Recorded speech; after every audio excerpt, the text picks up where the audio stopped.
네, 펀드인사이드입니다. 금요일마다 만나보실 수 있는 코너인데요. 오늘 새로운 또 펀드의 매력을 찾아보도록 하겠습니다. NH농협은행 곽재혁 차장 함께합니다. 안녕하세요.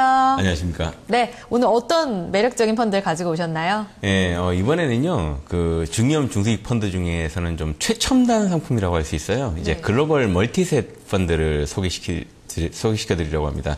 네, 글로벌 멀티셋 펀드라는 거는 이제 국내외, 이제 전 세계적으로 이제 주식, 통화, 원자재, 부동산, 워낙 다양한 자산이 많잖아요. 이들을 자유롭게 편입하고 투자가 가능한 상품들을 얘기합니다. 일단 이 펀드가 좋은 이유를 한번 예를 들어보면은요.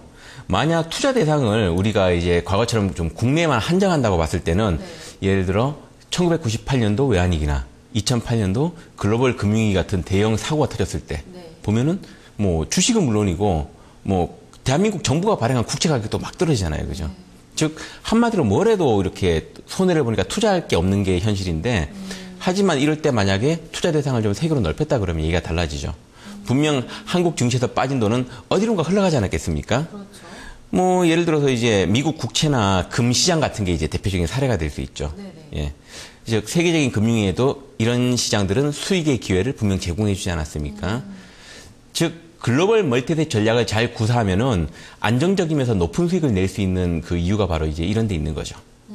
결국은 자금은 한정되어 있지만 투자 대상을 넓힐 경우에는 위험도 줄이고 수익은 넓힐 수가 있다. 이런 말씀이신 것 같아요. 그럼 아무래도 좀 국내보다는 외국계 회사 쪽이 좀 유리하지 않을까요? 맞습니다. 정확히 보셨고요. 글로벌 멀티셋 투자가 이제 얼마 전만 해도 사실 보면은 아주 제한된 몇몇 대형 운용사들에만 이렇게 가능했던 상황인데 최근에는 워낙 컴퓨터 시스템이 발전을 하면서 좀 진입 장벽이 많이 낮아진 건 사실이에요. 하지만 그렇다고 하더라도 아직은 글로벌 대형 자산 운용사들이 훨씬 더 많은 경쟁 우위를 가지고 있는데 뭐 그 이유는 당연히 자금 그리고 인력이 다 풍부한 데다가 또 전 세계에 지점이 깔려 있다 보니까 아무래도 정보 수집에 많이 유리한 게 사실이고요. 물론 국내 금융기관들도 최근에는 이제 이에 뒤처지지 않게 많은 노력을 기울이고는 있는데 아무래도 리서치라든지 좀 정보 수집 역량이 상대적으로 불리한 건 사실이고요. 이런 이유로 이제 몇몇 회사들은 최근에 왜 퀀트라고 하죠. 이제 계량 분석을 통한 자산 배분 모델 개발을 통해서 나름대로 좀 차별화를 시도하는 그런 모습들을 보이고 있습니다. 그렇군요. 이 멀티에셋 펀드 굉장히 글로벌한 상품이라고 볼 수가 있겠는데 어떤 상품들이 있을까요? 우선 시중에 출시된 그 주요 멀티셋 펀드들을 지금 아래 표로 한번 정리를 해봤습니다.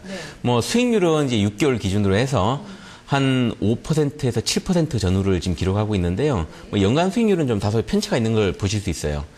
한 가지 특징을 말씀드리면은 순수한 멀티셋 전략보다도 최근 배당이나 이자 수익이 높은 인컴형 자산을 주로 활용하는 이제 하이브리드 멀티셋 전략이라고 할 수 있겠는데 이런 전략들이 좀 수익성이나 안정성 모두 양호한 모습들을 보여주고 있습니다.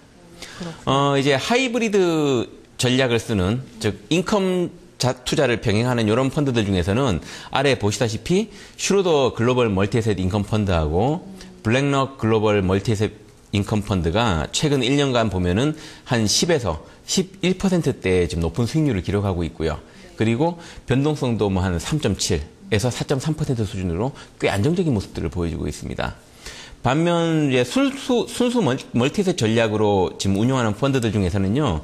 아래 이제 블랙록 글로벌 자산 배분 펀드가 최근 한 연 10% 가까운 높은 수익을 내고 좀 두드러진 성과를 보여주고 있고요.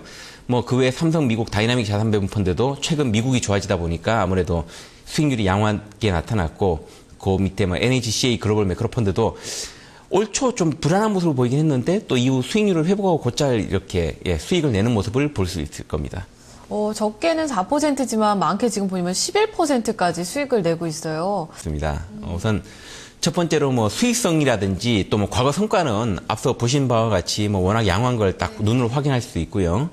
이 펀드는 이제 전 세계 그 글로벌 배당주 및 고금리 채권들에 분산 투자하는 그 아까 말씀드린 하이브리드 멀티셋 전략을 좀 활용하고 있는 펀드라고 보시면 되겠는데 이 펀드의 그 운용 시스템이 저는 상당히 좀 신뢰가 가더라고요. 뭐냐면은 이제 블랙록 운용사가 세계의 거의 최대 규모의 자산운용사입니다.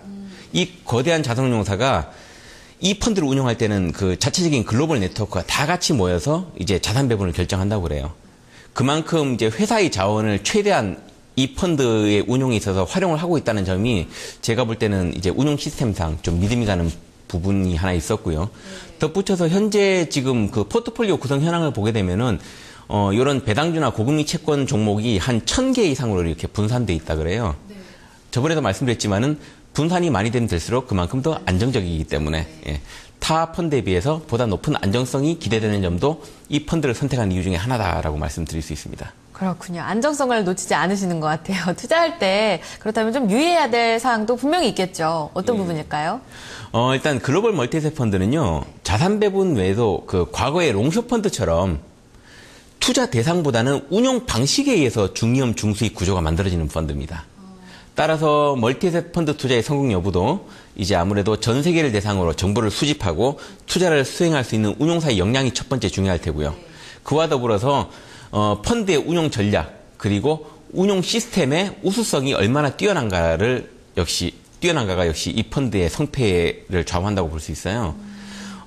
앞서 보신 것처럼 이제 정보 수집력이라든지 투자 수행 능력에서는 당연히 운용 규모도 크고 경험도 풍부한 외국계 글로벌 운용사들이 상대적으로 유리하다고 볼 수 있겠는데, 그런데 펀드의 운용 역량이나 시스템 같은 경우는 특히 멀티에셋 펀드 같은 경우는 대부분 노하우 유출 우려 때문에 운용사들이 잘 공개를 하지 않거든요. 그러다 보니까 아무래도 이런 부분들을 확인하시려면은 과거 장기 성과를 이렇게 그냥 간접적으로 살펴보시면서 얼마나 안정적이고 우수한지를 그냥 이렇게 보시면서 유추하실 수밖에 없을 것 같긴 해요. 그렇군요. 마지막으로 한 가지 더 말씀드리고 싶은 유의사항은요. 혹시 신규로 나왔거나 과거 역사가 좀 짧은 펀드들이 나올 수 있잖아요. 이런 것들 같은 경우는 반드시 가입 전에 운용 방법이나 시스템이 어떤 식인지를 한번 살펴보시고 만약 자산 배분에 대한 아무런 기준이 없다든지 좀 모호하게 이렇게 얘기를 해놓은 펀드라면은 일단 경계를 하시는 게 좋지 않을까 싶습니다. 네, 매력도 중요하지만요. 투자 시에 좀 유의할 사항, 굉장히 운용사의 운용 방식이라던가 그동안의 성과 항상 강조를 해주시지만 이 부분 정말 중요한 것 같습니다.